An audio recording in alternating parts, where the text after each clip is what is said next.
লিখছো দাদা, কবি ভবানী প্রসাদ মজুমদার। কাদের তরে লিখছো দাদা, লিখছো কাদের তরে?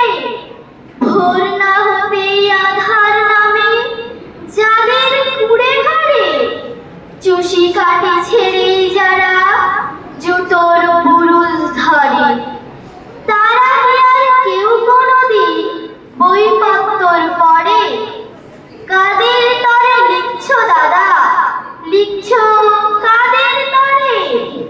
গাইতি শাবল কোদাল কাঁধে ফিরছে যারা ঘরে, বুকের ওপর সদাই যাদের বাঘের থাবা নড়ে, তারা কি আর কেউ কোনোদিন বইপত্তর পড়ে?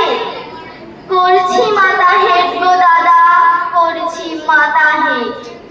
তোমার লেখায় ওদের কি আর ধরবে কারো পেট? তোমার কেতাব রাজবাড়িতেই পাঠিয়ে দিও ভেট। মিলবে খেতাব, মিলবে খাতির, বাড়বে খ্যাতির রেট। সত্যি ভীষণ জ্বালা দাদা, সত্যি ভীষণ জ্বালা। কথার মালা চাই না ওরা, চাই না কথার মালা। রূপকথার ওই রাজমহলে ঝুলছে ক্ষুধার তালা।